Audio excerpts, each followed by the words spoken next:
Hi, I'm Chuck Olenek. I'm a reenactor.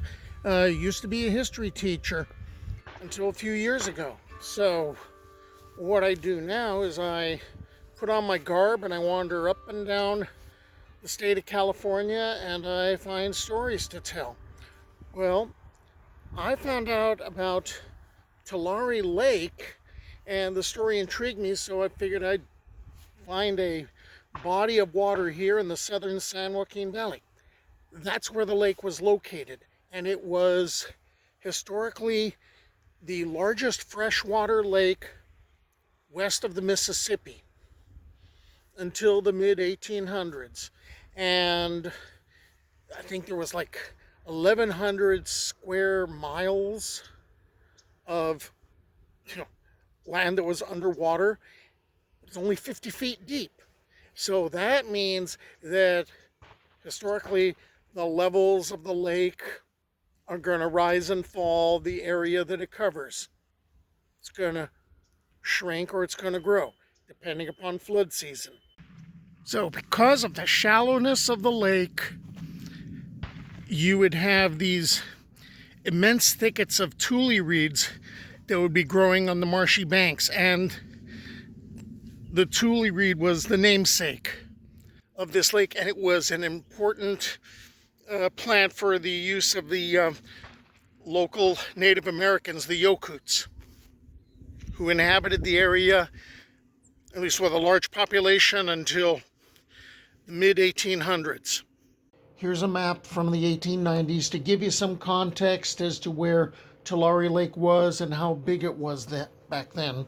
And then here's one which shows you the lake in context to the modern towns and freeways, right? The 5 and the 99. And at 1878 levels, that was the last time the lake was full. The Tulare Lake region has been continually inhabited for more than 10,000 years. For thousands of years, from the Paleolithic onward, Tulare Lake was a uniquely rich area which supported the largest population of Native Americans north of present-day Mexico. At the point of European contact, 3 Yokuts nations inhabited the Tulare Lake area. The Wolwol to the southern margin, the Chunut to the east, and the Tachi to the north and west. The Wolwol at times lived on the largest of the islands of the Tulare Lake archipelago, called variously Atwell's Island, Hog Island, or Root Island. Today, the city of Alpa sits on the remnants of Atwell's Island and the Wolwol village, Cholowen. We'll come back to those islands later. Those tule reeds I showed you were used for constructing dwellings and for granaries for storing food like acorns. The first European incursions or excursions into the southern San Joaquin Valley were done in 1777 by Pedro Fages. I always wondered why there were no missions established in the San Joaquin Valley, why they all tended to hug the coast. And I found out in 1804, Padre Juan Martin from Mission San Miguel, he got interested in going into the San Joaquin Valley and possibly establishing 1 or 2 asistencias, and those would be spin-off missions. And the Spanish at that time would have the hope that the asistencias would eventually grow into full-fledged missions, and that would help the Spanish have control of the territory. And there was even an idea of creating an inland mission chain, that would have been like at Santa Isabela and San Antonio de Paula and the Asistencia San Bernardino de Sena, and those would just be become this inland route. Well, the Padre Martin, he went in with 2 soldados de cuera, 2 of the leather jacket soldiers, and they found this lake.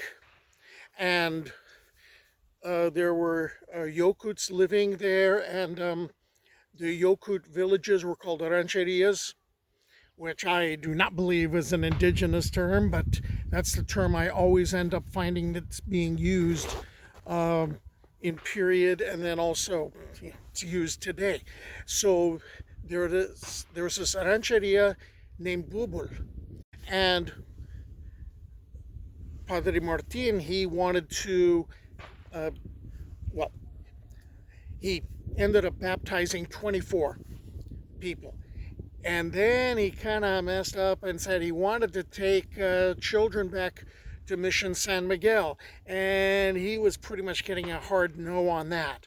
Well, now there's also a dispute with another group that's living by Tulare Lake. And the Spanish weren't able to reconcile that, the dispute. And they finally just went back to San Miguel. It's like, okay, you know what? We're not going to be able to get an assistencia here. Now, there's going to be a later expedition in 1816, and now there's a new padre for Mission San Miguel, Juan Cabot, and he is along on this expedition, and Luis Martinez, a soldado, they've returned to Bubul. He destroys the settlement at Bubul, and he smashes the grinding stones and burns the granaries that had been built of tule reeds. And Padre Cabot heavily criticized Martin for this, but hey, criticism didn't undo what happened. Plague will hit the area in 1833, and that's going to decimate the Yokut population. Remember those islands I mentioned earlier? One was called Skull Island. There were lots of unburied skeletons there, and some of the locals took skulls home for souvenirs. Local legend has it of a great Indian battle that took place at Skull Island. The more likely culprit was that smallpox epidemic that wiped out nearly the entire western San Joaquin Valley, leaving so many bodies that the living couldn't dispose of them. It could only get worse, and it did. 2 Mexican land grants were claimed in 1843, one between Kings River and Cross Creek, and another, Manuel Castro's Rancho Laguna de Tachi, on the north bank of the Kings River. And of course, since this is about California history, John C. Fremont led a United States military expedition across California, including Tulare Lake, immediately before the Mexican-American War, which is going to be a prelude to the American period. When California was taken over by the United States, the gold rush happened, which would be yet another hammer blow to the native Californians and to many of the Californios who owned land grants. Chowlolan, a Wowold village on Atwell's Island, I'd mentioned that earlier, was occupied after 1852 by refugee Yokut natives. In 1858 or 59, settlers began ethnically cleansing Tulare Lake by killing or forcibly relocating the majority of the Yokut population. The Yokuts were at last driven off the island in the 1870s, when whites imported cattle onto what was to become Atwell's Island. He lived over in Visalia. They were also imported to Skull Island from the mainland on the boat Mose Andros. Many of the Yokuts had little choice but to go to Tejon Ranch. Keep this image of the boats in mind. That's a sketch of the schooner Water Witch when the lake was 75 miles long, and people sailed and they steamed on it, and they fished and they hunted over its waters and on its islands. People would have scoffed at the idea of the lake disappearing. In the second half of the 19th century, Tulare Lake is going to be drying up. And the reason it's going to be drying up is you have homesteaders who are upset with the periodic floods, and they figure the solution to the periodic floods is to put up dams and also to divert the rivers for agricultural use. Marshes got drained, tributary rivers diverted for agricultural, irrigation, and municipal water uses. The lake bed became a shallow basin of fertile soil within the Central Valley of California, the most productive agricultural region of the United States. Farms in the basin produce much of the country's cotton, tomatoes, pistachios, almonds, walnuts, alfalfa, wheat, barley, and milk. Just drive up the 5 sometime. There was a Swedish naturalist named Gustav Eisen, and he'd crossed the lake by steamboat in 1878, and he was doing some excavations, probably the same year, and he celebrated the desiccation of Tulare Lake, citing health benefits. He wrote, "In my opinion, the drying up of Tulare Lake is a good thing. The land will be good for crops, and there will be less sickness in the vicinity. The sloughs and the marshland in the old days used to be full of malaria that will now be a thing of the past." But what if it rains? Mosquitoes return. Every 20 to 30 years, flooding allows the lake to return, recovering about 250 square miles of its former bed southeast of the city of Corcoran. It's been called the Phantom Lake, the lake that will not die, or California's Zombie Lake.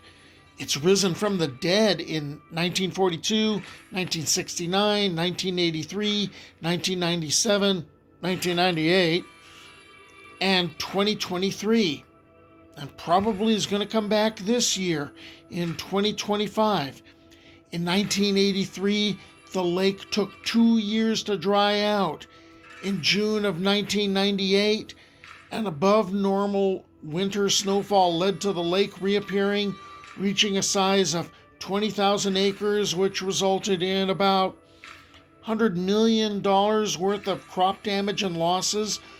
The numerous storms that struck California during the first few months of 2023 resulted in the reappearance of over 114,000 acres of the lake, forcing the evacuation of several communities, causing the flooding of hundreds of farm buildings and homes amidst the land farmed by agricultural operations on the former lake bed.